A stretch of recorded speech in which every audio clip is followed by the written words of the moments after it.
Bab 42. Ruangan UGD tiba-tiba terlihat sibuk setelah Ayumi yang berlumuran darah didorong memasuki ruangan itu. Beberapa dokter yang mengenali gadis itu terlihat terkejut dan langsung memberikan pertolongan pertama. Erik dan Kevin yang terlihat gemetar karena takut sesuatu hal yang buruk menimpa orang yang mereka sayangi hanya bisa berdiri dengan perasaan cemas melihat para dokter melakukan tugasnya, memasangi Ayumi dengan berbagai macam alat untuk mengecek kondisinya. "Kau sudah menghubungi ahli bedah? Kita harus melakukan operasi secepatnya."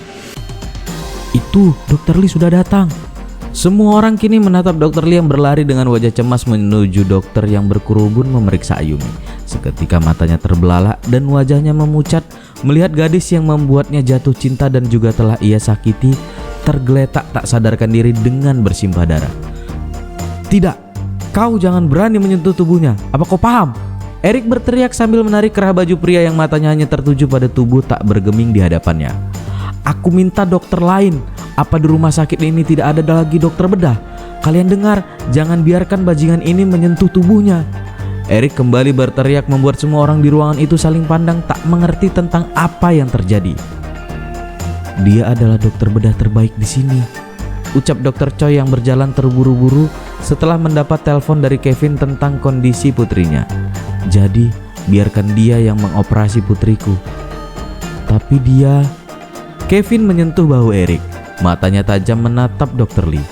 "Kalau sesuatu terjadi padanya, aku akan membunuhmu. Apa kau paham?" ucapnya dingin. Kemudian dia memberi perintah kepada Erik untuk melepaskannya yang langsung menghambur ke arah Ayumi. Dokter Lee menanyakan kondisi Ayumi kepada para dokter dan perawat yang masih belum pulih dari keterkejutan mereka dengan kejadian tadi. Hingga ahli bedah itu harus berteriak membentak untuk menerima jawaban dari mereka semua. Dia tiba-tiba saja membeku ketika matanya menangkap sesuatu yang berkilauan di leher gadis itu. Sebuah kalung berliontin, inisial mereka berdua yang kini telah kena bercak darah. Jantungnya serasa diremas, dadanya sakit, matanya memanas ketika menyadari arti dari gadis itu mengenakan kalung pemberiannya. Ia telah menantikan Ayumi mengenakan kalung itu selama ini, tapi tidak dalam kondisi berdarah seperti ini. Kondisi yang sedikit banyak disebabkan oleh dirinya. "Dokter Lee, Dokter Lee." Ia kembali tersadar setelah salah seorang dokter memanggilnya beberapa kali. Dokter itu kini memintanya untuk melihat layar monitor yang memperlihatkan hasil pemeriksaan Ayumi secara menyeluruh. "Siapkan ruang operasi 2, kita akan melakukan operasi secepatnya." "Dokter Lee, hasil darahnya telah keluar. Dokter Ayumi memiliki darah AB negatif dan persediaan darah negatif kita terbatas." "Sial!" Dokter Lee memaki lalu memandang Erik, Kevin dan juga Dokter Choi yang dengan cemas menanti hasil pemeriksaan Ayumi. "Apa kalian bisa menghubungi keluarganya?" "Aku keluarganya, dia adikku." Tak menghiraukan nada sinis Kevin, Dokter Lee kini menatap Dokter Choi. "Profesor Choi, Ayumi memiliki darah AB negatif dan dia telah kehilangan banyak darah. Kita memerlukan donor darah secepatnya." Dokter Choi terkesiap mendengar golongan darah langka yang dimiliki putrinya. Golongan darah yang hanya dimiliki oleh 1% orang di dunia ini, yang artinya stok darah golongan itu sangat langka. Walaupun masih bisa menerima donor dari tipe darah negatif lainnya, tapi pendonor darah negatif sangatlah jarang dan satu-satunya yang memungkinkan melakukan pendonoran darah adalah keluarga kandungnya. "Baiklah, aku akan menghubungi ayahnya di Indonesia, tapi sepertinya ia tidak bisa datang secepatnya." "Rama, Yongjung, kau hubungi Rama, beritahu tentang kondisi Ayumi dan minta ia datang secepatnya." Tanpa mengerti apa yang tengah terjadi, secepatnya pria itu menghubungi adik Ayumi. Sedangkan Erik kini tengah berjongkok di samping gadis itu sambil menggenggam tangannya erat. Sampai akhirnya seorang dokter memintanya untuk menjauh karena Ayumi harus segera dipersiapkan untuk melakukan operasi. Mereka bertiga duduk dengan cemas di depan ruang operasi. Tak ada sepatah kata pun yang keluar dari ketiganya. Semuanya larut dalam doa masing-masing untuk kesembuhan orang yang mereka sayangi. Sesekali mereka akan berdiri dan berjalan mondar-mandir hanya untuk menyalurkan ketegangan yang dirasa. Operasinya sendiri telah berjalan selama 2 jam. Masalah donor darah untuk sementara bisa diatasi dengan pendonoran darah golongan A negatif. Tapi pihak rumah sakit tetap meminta pihak keluarga yang memiliki golongan darah sama untuk bersiap seandainya diperlukan. Rama sambil berurai air mata berlari menuju ruang operasi. Tangisnya tak bisa lagi dibendung ketika sampai di sana, yang langsung didekap Kevin yang juga sudah tak bisa menahan air matanya. Sedangkan Eric terlihat tengah berbincang dengan seseorang di telepon. Dia tengah meminta pengacaranya untuk melaporkan Yuri atas tabrak lari yang dialami Ayumi, karena dia sangat yakin kendaraan yang menabrak perempuan yang dia cintai adalah milik Yuri, mantan tunangannya. 3 jam berlalu, tapi belum ada tanda-tanda operasi telah selesai.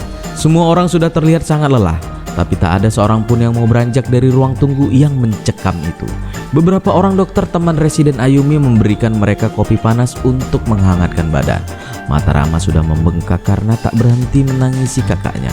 Sebelumnya secara bergantian mereka telah melakukan pengecekan darah, tapi sayang darah mereka tidak ada yang cocok untuk menjadi donor Ayumi karena Rama memiliki golongan darah B positif, sedangkan Eric, Kevin, dan Dr. Choi memiliki golongan darah umum yaitu O positif. Hampir 4 jam Ayumi menjalani operasi. Beberapa orang perawat beberapa kali terlihat berlari untuk mengambil persediaan darah, dan itu semakin membuat semuanya terpuruk dalam kecemasan. Rama yang tak berhenti menangis dari tadi kini tertidur dalam dekapan Kevin. Sedangkan Eric terlihat sangat putus asa dan hancur ketika di depan mata kepalanya sendiri ia menyaksikan bagaimana seseorang dengan sengaja melukai perempuan yang ia cintai dengan sepenuh hati hingga hampir kehilangan nyawa. Dan ia berjanji dalam hati tak akan memaafkan siapapun yang melakukan itu kepada kekasihnya, walaupun itu adalah mantan tunangannya sendiri. Setelah 5 jam lebih, akhirnya lampu di atas pintu ruang operasi akhirnya mati, dan tak lama kemudian Dr. Lee yang masih mengenakan pakaian operasi lengkap keluar dari sana dan langsung disambut semuanya dengan harap-harap cemas. Kami telah berhasil mengatasi pendarahan di paru-paru dan juga ginjalnya, serta melakukan pemasangan pen di 2 tulang rusuknya yang patah. Tapi dia masih harus melewati masa kritis selama 24 jam ini. Yang perlu kita lakukan adalah berdoa, semoga dia bisa melewatinya dan melihatnya sadar. Ia akan segera dipindahkan ke ruang ICU. Dr. Lee memberikan penjelasan yang membuat keempatnya sedikit menghembuskan napas lega. Kemudian dia pergi pamit meninggalkan mereka semua dengan langkah cepat. Ia bersyukur karena Ayumi bisa melewati operasi dengan baik, walaupun sempat mengalami kritis karena darahnya turun drastis dan jantungnya sempat berhenti berdetak, tapi ia berhasil mengembalikannya setelah berjuang mati-matian tanpa kenal menyerah.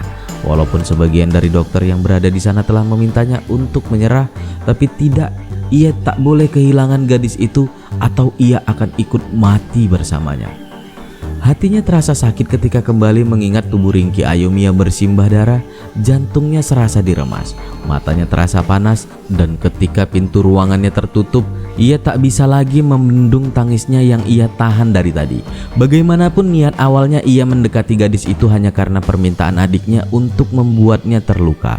Tapi tak bisa dipungkiri kalau gadis bermata bulat itu telah mencuri hatinya seutuhnya, telah menempatkannya di tempat paling istimewa di dalam hatinya. Ia telah jatuh cinta kepadanya di saat pertama melihat gadis itu memasuki gedung rumah sakit Busan. Bab 43. Ayumi telah melewati masa kritis dan telah sadar, tapi masih ditempatkan di ruang ICU. Ayah Ayumi telah datang dari Indonesia dan ia terlihat hancur ketika menyaksikan putri kecilnya tergeletak dengan berbagai macam kabel yang menempel di tubuhnya. "Ayu baik-baik saja, Pak. Papa jangan menangis lagi," ucap Ayumi dengan lemas setelah melihat ayahnya berulang kali menghapus air matanya yang keluar dalam diam. Ayah Ayumi mengangguk berusaha tegar. "Tentu saja Ayu baik-baik saja karena Ayu putri papa yang paling kuat." Ayumi tersenyum lemah mendengar ucapan ayahnya itu. Mata bulatnya yang terlihat begitu lelah dan kesakitan menatap ayahnya dengan lembut. Hatinya sakit ketika melihat kerutan-kerutan halus mulai menghiasi wajahnya yang tampan. Rambutnya yang dulu berwarna hitam tebal kini telah dihiasi beberapa rambut putih. Betapa waktu telah berputar dengan cepat. "Maafin Ayu karena sudah membuat papa khawatir." "Shh, Ayu jangan dulu banyak bicara. Ayu harus banyak istirahat." "Ayu merasa lelah, Pak. Kemarin Ayu sempat bertemu Mama." Ayah Ayumi terkesiap ketika mendengar ucapan lemah putrinya. Tangannya langsung menggenggam tangan putrinya dengan erat yang dibalas Ayumi dengan genggaman lemah. Bibirnya kembali menyunggingkan senyuman sama lemahnya dari yang tadi. "Tadinya Ayu mau ikut Mama." Ayah Ayumi menggelengkan kepala dengan tegas. Air mata kembali membasahi pipinya. "Tapi Mama bilang sekarang belum waktunya. Ayu belum pamit sama Papa." "Tidak, Tidak Ayu, jangan berkata seperti itu. Papa tak akan mengizinkan Ayu pergi sekarang, ucap ayah Ayumi dengan air mata yang berurai. Maafin Ayu karena sudah jadi beban papa selama ini. Ayah Ayumi kembali menggelengkan kepala dengan tegas. Lehernya tercekat, air mata semakin deras keluar. Ayu cahaya hidup papa. Bagaimana bisa Ayu jadi beban papa? Papa mohon jangan berkata seperti itu lagi. Air mata Ayumi kini bergulir membasahi pipinya. Tapi Ayumi bukan putri yang baik. Ayu putri papa yang paling baik. Maafin Ayu pa, karena belum bisa membalas budi papa. Dan Ayu sepertinya tak akan bisa membalasnya. Ayu. Ayu, apa yang terjadi? Dokter. Ayah Ayumi berteriak ketika melihat Ayumi seperti sesak dan mesin yang terhubung ke badannya berbunyi nyaring. Para dokter langsung berhamburan memasuki ruangan ICU. Dr. Lee berlari ketika mengetahui keadaan Ayumi. Dia berteriak menyuruh mereka semua minggir. Mesin EKG kini berbunyi satu nada panjang yang menandakan jantung Ayumi tak berdetak. Tidak, aku mohon tidak. Dr. Lee berteriak dengan cemas. Salah seorang dokter memberinya alat pacu jantung yang langsung digunakannya untuk membuat jantung Ayumi kembali berdetak. Tubuh Ayumi melonjak ke atas ketika alat itu ditempelkan ke dadanya. Tapi garis yang terlihat masih garis lurus. Ia berteriak untuk meningkatkan kekuatan alat itu. Tubuh Ayumi kembali melonjak tapi langsung terhempas ke atas kasur. Hingga akhirnya Dr. Lee melempar alat itu. Ia kini naik ke atas tempat tidur Ayumi dan melakukan CPR atau napas buatan. Ayolah Angel, aku mohon, bisik Dr. Lee di antara kegiatannya melakukan CPR. Tangannya menekan dada Ayumi sebelum ia meniupkan udara melalui mulutnya untuk mengisi paru-paru gadis itu. Ayolah, jangan lakukan ini padaku. Dr. Lee berteriak sambil berurai air mata yang membuat dokter yang lain ikut meneteskan air mata. Sedangkan di luar Eric, Kevin, Rama, Dr. Choi dan juga ayah Ayumi sudah tak bisa menguasai diri mereka. Air mata terus mengalir membasahi pipi semuanya. Iris, aku mohon bertahanlah. Eric memohon sambil berjalan mundar-mandir di depan ruang ICU di mana masih terdengar nada panjang dari mesin EKG. Kak Ayu, jangan tinggalin kita sekarang, seru Rama di antara tangisnya. Dia kembali. Terdengar seruan salah satu dokter perempuan yang membuat semuanya saling pandang dengan harapan besar. Dr. Lee, kau berhasil. Dia telah kembali. Dengan napas terengah dan tubuh lemas, Dr. Lee turun dari tempat tidur dan seketika ia berlutut di samping tempat tidur Ayumi. Tangannya menggenggam tangan Ayumi yang terhubung dengan selang infus. Terima kasih, bisik Dr. Lee berulang-ulang sambil menaruh kepalanya di atas tangan Ayumi yang ia genggam. Dr. Lee, maafkan saya, ucap salah satu dari dokter yang ada di sana mengembalikan kembali dokter ahli bedah itu ke dalam hiruk pikuk ruangan ICU. Tekanan darahnya menurun dan stok darah negatif kita telah menipis. Apa kau sudah mengecek bank darah? Stok mereka juga sama, telah menipis. Dr. Lee bangkit berdiri, matanya tajam menatap dokter resigen itu yang kini terlihat memucat. Kau cari semua orang yang bergolongan darah negatif di seluruh Busan dan bawa mereka ke sini untuk melakukan donor. Apa kau paham? Baiklah, ucap dokter itu dengan gugup lalu secepat kilat keluar dari ruangan itu. Dr. Lee keluar dari ruang ICU yang langsung dikerubuni keempat orang yang dari tadi menunggu di depan ruangan itu. Untuk saat ini kami berhasil menyelamatkannya, tapi tekanan darah Ayumi menurun drastis dan dia memerlukan pendonor secepatnya. Tuan Maheswara, apa kau sudah melakukan tes? Ayah Ayumi itu mengangguk tapi ia terlihat ragu dan itu tak luput dari perhatian semuanya. Baiklah, aku akan melihat hasilnya sekarang dan kuharap darah Anda cocok dengan darah Ayumi sehingga bisa melakukan transfusi secepatnya. Ayah Ayumi tertunduk sambil menggelengkan kepala lemah. Papa memiliki golongan darah yang sama denganku, B positif, sedangkan Kak Ayu memiliki golongan darah seperti ibunya. Penjelasan Rama itu sukses membuat Kevin dan Dr. Choi membelalakkan mata sambil menatap mereka tak percaya. Tidak, Eoma memiliki golongan darah B negatif, bukan AB negatif. Ucapan Kevin itu jelas membuat semua orang membelalakkan mata. Kalau kedua orang tua Ayumi memiliki golongan darah yang berbeda dari gadis itu, maka ada kemungkinan Ayumi bukan putri dari Minami atau Raditya Maheswara. Papa, sebenarnya apa yang terjadi? Rama bertanya dengan sorot mata bingung. Pria berumur pertengahan 50 itu menatap putri bungsunya sebentar, lalu menatap Dr. Lee yang juga tengah menatapnya. Apa tidak ada donor lain? Tanyanya sambil menatap Dr. Lee penuh harap, tak memperdulikan tatapan semua orang yang mengharapkan penjelasan. Saat ini kami sedang mencari pendonor yang cocok. Golongan darah Ayumi adalah golongan darah terlangka di dunia. Sebenarnya golongan darah itu bisa menerima donor dari golongan darah mana saja yang memiliki tipe dan jenis yang sama. Tapi saat ini stok darah kami sedang menipis. Sedangkan Ayumi semalam sudah kehabisan banyak darah dan memerlukan transfusi darah yang cukup banyak. Oleh sebab itu, untuk berjaga-jaga kami memerlukan donor yang akan selalu siap kapanpun. Dan keluarga langsung memiliki kemungkinan paling besar untuk memiliki jenis dan tipe darah yang sama. Jadi saya harap untuk menghindari hal yang tidak diinginkan seperti tadi, kita harus menemukan keluarga langsung dari Ayumi yang memiliki golongan darah sama. Ayah Ayumi terlihat semakin pucat ketika mendengar penjelasan Dr. Lee. Tubuhnya goyah. Ia langsung terduduk di kursi tunggu yang ada di depan ruangan itu. Kepalanya bertumpu pada kedua tangannya yang sesekali akan memijit pelipis kepalanya. Rama ikut duduk di samping ayahnya. Ia mengelus punggung pria yang ketika kecil suka ia naiki layaknya koboi menunggangi kudanya. "Pa, sebenarnya apa yang terjadi?" tanya Rama lembut yang membuat pria parubaya itu menatapnya dengan sorot mata terluka, bingung dan juga sedih. "Papa akan menjelaskannya nanti, tapi saat ini ada yang harus Papa lakukan untuk menyelamatkan kakakmu." Pria itu kini berdiri, matanya menatap semua orang yang sedari tadi menunggu jawabannya. "Aku akan melakukan apa saja untuk menyelamatkan putriku, termasuk menyeret bajingan yang akan menjadi pendonor untuknya," ucap ayah Ayumi itu dengan tegas, membuat semua orang hanya bisa terdiam melihat pria itu berjalan dengan terburu-buru keluar dari rumah sakit. Beberapa jam telah berlalu semenjak kepergian Raditya Maheswara ayah Ayumi.